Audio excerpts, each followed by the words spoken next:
What is going on, guys? It is once again your boy, New Sauce. Who dis? Palworld just released a massive update called Feybreak. They apparently added a lot of content, so we are gonna go over all of the things that have changed. There is a lot, like a lot. So first off, this is not a brand new game. This is an update. This is DLC. Still the same game, just a lot of new shit. Apparently they're doing a collab with Terraria. Meowmere from Terraria. Meowmere, the first bullet-firing melee weapon in Palworld, has been added. This is only a small taste of the Palworld x Terraria collab, and in 2025, even more collaboration content will be released. Enjoy taking a step towards a new adventure alongside the sound of cat meowing. So yeah, apparently in 2025, they will be releasing more content with Terraria-related shit in it. So that's cool. The big thing, there is a new island, Feybreak, a mysterious island with many challenges,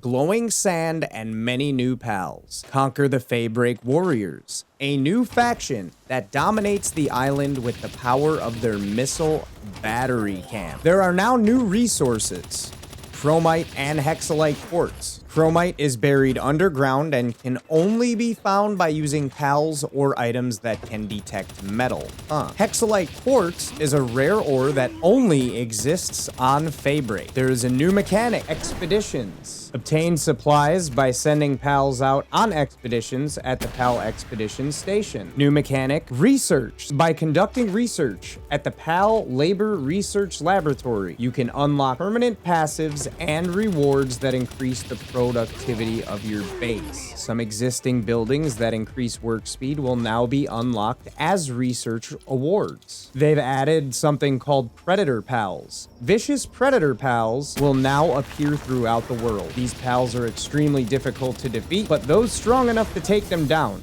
will earn rare resources in return for their bravery. There are now new bounty NPCs. Dangerous criminals have appeared all over the Palpagos Islands. Bring these crooks to justice and cash in the bounty for rewards. New strongholds and stronghold boss. The Attack Chopper, a large and very difficult platform oil rig, has appeared. Great riches, important supplies, and more are stored here. A powerful attack chopper guards this rig from any intruders. A smaller oil rig, the barge oil rig, has been added for beginners. Player level cap raised to 60. New technologies and more await. New raid, Xenolord. Defeat the dark mechanical dragon that controls the Xeno army. Sphere modules. You can now attach modules to spheres to significantly change their trajectory, such as curving it, which in turn increases the capture rate. Dude, they get sued by Nintendo for one thing, and they add another mechanic that mimics something that's in Pokemon Go. Jesus Christ. Dude, Pocket Pair's got balls. I'll give them that.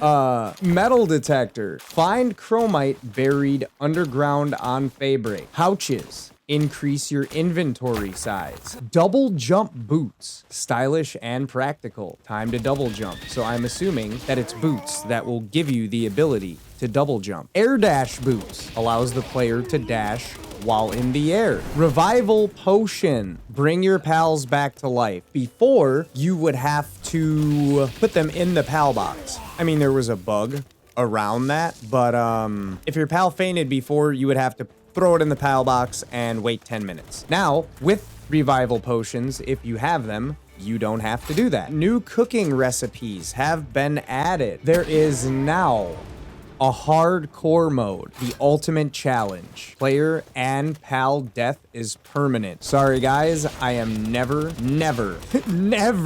going to let you know how that works out for me because I'm never gonna be trying that shit. There is random pal mode. Turn on random pal mode in world settings to randomize pal spawns. Randomized by region. Randomize pal spawns while maintaining a certain regional range. Completely random. All pal spawns in regions will be completely randomized. It could be a bit chaotic.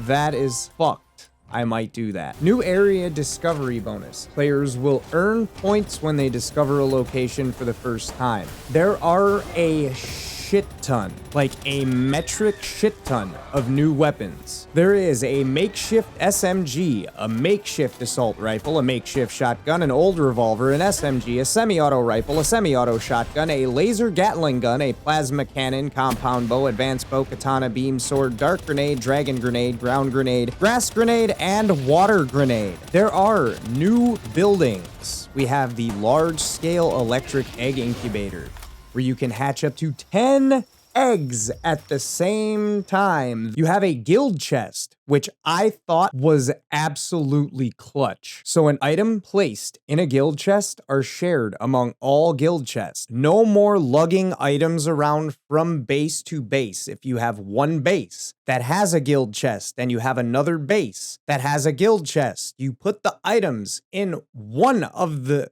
guild chests, and those items become available to both bases instantaneously, no transportation needed. That was pretty fucking insane. Now, the capacity wasn't as big as I thought it was going to be, but it's something. It's something they didn't have before, and they have it now. This was another really fucking cool one. The item retrieval machine. Search for and take any item from any chest within your base. Are you like me and you don't organize shit and you just put an item in the first empty chest that you see? Well, if you don't want to have to go looking through 9 different chests, they now have the item retrieval machine. You just walk up to this thing. Now, granted, you still have to cycle through those items, but you cycle through all of them at the same time, as opposed to, oh, it's not in this chest. Oh, it's not in this chest. Oh, it's not in this chest. Wait, was it in that chest? Let me go check again. Now you have access to all your shit. They now have a medicine rack. Pals will take medicine stored to treat their illnesses and injuries. That's fucking insane. Before, like if your pal broke a bone or was like depressed, you would have to find the right medicine to give them to make that ailment go away. Now you just put a bunch of shit in the medicine rack and apparently whatever's wrong with them, they'll walk up and they'll take the corresponding shit to cure them of their ailment. There is now a flea market, so you can sell pals and items to other players. They now have a large-scale stone oven and gigantic furnace. Multiple pals can work together to cook and refine at higher speeds. So before, there was a cap on how fast you could produce certain materials. You could have a work skill speed of 5, and there would still be a speed cap on it. But now, if you get a large-scale stone oven or gigantic furnace, you can put like 3 or 4 pals on that oven or furnace, and it will double, triple, or quadruple your productivity. I don't even know if there's a cap. You might be able to just put 20 pals on one shit and make 10,000 plasteel in like 30 seconds. I don't know yet. We will find out. They now have a skill fruit orchard where you can plant and grow skill fruits. They have a gold coin a gold coin assembly line. Illegally produced coins now made at home. Are you fucking telling me I can counterfeit currency from my base? They actually included that. That's not a complaint at all. I'm just like, I'm fucking blown away. They now have ladders.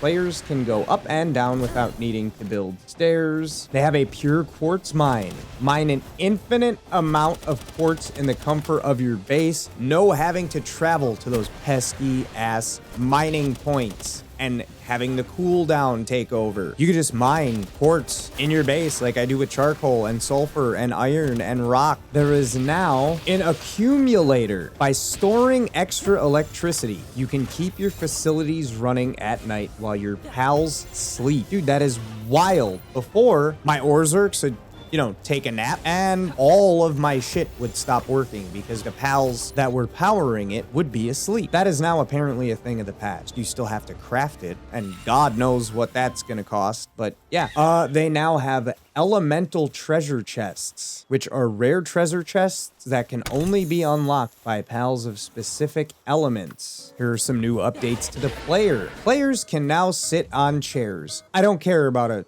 Bro, it's a video game. I don't even sit down at work. I'm physically sitting in a chair, but I'm not Yeah, that's dumb. Cool, whatever. You can now obtain successful bounty tokens by defeating field bosses. These tokens provide permanent passives to the player. Player climbing speed has been increased. Increase the maximum amount of power that can be enhanced by Lift Monk effigies from 12 to 14. Implemented sphere critical hits. Throwing a sphere at a pal's weak spot, the same weak spot as when attacking a pal, will temporarily increase the capture rate. Experience points gained from crafting and building have been increased. You can now also gain experience for pals crafting and building even when you aren't at your motherfucking base. Let's go, Pocket Pair. Improved player animations.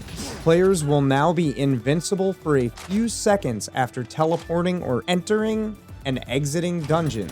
When mounted, pals can now cancel any active skills that are in effect, allowing it to move immediately. Okay, man, all it took was one lawsuit and these guys got their shit together real quick. So here are some base-related updates. A function to replace foundation structures and defensive walls without destroying them has been implemented. Walls already built can now be upgraded. So if you have something that's made out of wood or stone, you can change it to like fancier marble or maybe glass if you so choose. New foundation structures, Japanese style, have been implemented. You can recreate Sakurajima's Japanese style architecture at your base. Sliding doors have also been implemented. So if you want motherfucking paper walls, for whatever reason, you can apparently now have paper walls. The maximum base level has been increased to 30. Holy shit. I want to see what happens if you get your base level up to 30. Pal transportation work has been improved while the player is not in the base. In single player and co-op modes, you can build much more freely around the world, except in some dungeons. The PAL working state set in the monitoring stand is now saved. There are now Christmas skins. 6 Christmas skins have been added for all players. You must own the PAL to equip the skin. Putting Alagumas, Party Night Depresso, Winter Style Chillet Ignis, Royal Frostallion, and a White Shadowbeak. Redistributing limited time skins to all players. You must own the PAL to equip the skin. We have a Gold Relaxaurus, a Sailor Quivern, and a Summer Chillet. There are also a multitude of new skills for certain PALs. You must own the PAL to use the skill. I'll just say it for you. Van Worm can now do Flame Breath. Van Worm Chris can now do Tempest Blizzard. Astagon can do Fire Fist Breath Storm. Maraith can do Spirit Dash. Verdash can do Spinning Roundhouse. Univolt now has a move called Lightning Gale. Blaze Howl has Volcanic Fang. Ragnahawk can do Rush Beak. B-Guard is now capable of performing Needle Spear. Beacon can do Lightning Dive. Rayhound can do Beckon Lightning.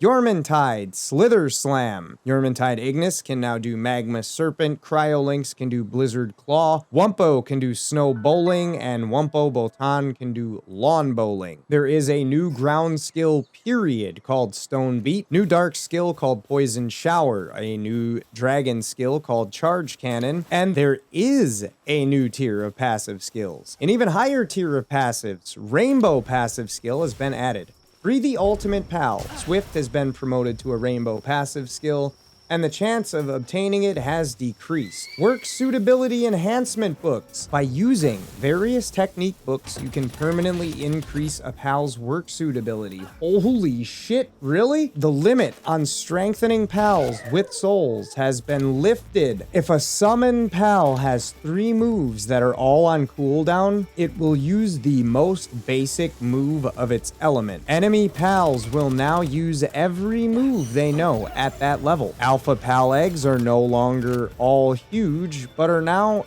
each the appropriate size. That was kind of cool though. There are more updates that I have to go through to the user interface. Added a filter function to the technology screen. You can now add PALs to your favorites with a single button in the PalBox UI. Improved PalBox sorting function, making it easier to find the PAL you're looking for. You can now change the font size in the option settings. The player's main HUD no longer becomes hidden over time, you can now close any window with the tab key. The right shift key and right control key can now be registered in the key configuration. Fixed an issue where the player would continue walking if the UI was opened while moving. Change the cutscene skip button on the controller to Y. Ooh, let's talk about crime. Great. The charges have been expanded. Serious crimes, such as obstructing public officials, will increase the player's criminal level even more. You can now set maximum number of buildings per base in the world settings. This allows server administrators to make adjustments to stabilize server performance and maintain a comfortable playing environment. Here are some balance adjustments. The weight multiplier for all items can now be changed in world settings. Technology unlock levels have been adjusted. The selling prices of some pals have been adjusted. Merchant stock and prices have been adjusted. So I bet their prices went up while their amount of money they're giving you for your shit has went down. The crafting recipes for some ammunition have been adjusted. Boss enemies are now immune to stuns and will now become staggered when their stun accumulation value reaches 100. Some technologies can now be unlocked by defeating tower bosses. Some of the work suitabilities of pals have been adjusted. Blazemit Ryu's kindling work suitability is now 4. Celine's handiwork is now 4. Nocklum is mining skill has went from 3 to 4, and Cryolinks is now able to transport. Legendary pals are now level 60 and they can learn more powerful skills. The recovery amount of Felbat and Lavander's partner skills have been increased from 6 to 10%. Now on to the bug fixes. They've improved base pals so they don't get stuck as often. They reduced the issue of players falling under the ground after fast travel. Improved enemy pathing so they don't get stuck in walls as often. Well, fuck them, they're the enemy. Improve the raid algorithm and pathing to ensure that raids reach bases much more often. And many they said fucking many 3 times. God damn. Many other minor bug fixes. I love how there is a category called bug fixes, and there is 4 actual listed bug fixes, and then the 5th thing on that list is just like many other minor bug fixes. Like, what are they? I'm dying to find out. Okay, other new NPCs have been added to various locations. They've added the Free Pal Alliance Judicator to the Free Pal Alliance. He will now appear at their camps. Slow down the work speed animation of base pals with work speed buffs. This is a measure to prevent the processing load from increasing too much when the effect is played at high speed. This change does not affect actual work speed. So guys, I know it looks like they're working slower now, but they're not. They changed PalDeck to Pallopedia to be more in line with other languages. I don't think they changed PalDeck to Palpedia to be more in line with other languages so much as they changed PalDeck to Palpedia to be less in line with what Pokemon calls their device. That is all. There are updates to the soundtrack. 3 new songs have been added to the soundtrack. If you have already purchased the game, please update the soundtrack. Please note that the soundtrack update may be delayed about a day. Goddamn, that's it. That's like a bunch of shit. So with Pocket Pair not coming out with any big updates or patch notes recently, and with the lawsuit that happened about a month or 2 ago, I was kind of leery about the future of Palworld. After going over their latest update and all their patch notes and everything they've done to revamp and improve the game and the quality of life for the players, I can honestly say that now I'm a lot less leery about what's going to happen to the game, and I can foresee big things coming from Pocket Pair and this game in 2025 and beyond. With that being said, the second that I found out that this update did come out and there was this many patch notes and whatnot, I wanted to be one of the first on the scene to let you guys know of all the big changes that they've made. Now, if you've made it this far, I just want to thank you so much for watching and all the support that you've given me. And guys, don't forget to like and subscribe. It helps me out more than you know. I don't know if you guys have noticed this, but I do plan on giving away a limited edition PS5 DualSense wireless controller, the 30th anniversary edition. The second that I hit 1,000 subscribers, the controller is in-house and I am ready to do a giveaway. I'm kind of just waiting on you guys. Help me to help you. But until that time comes, just remember, you don't have to be good to have a good time. Peace.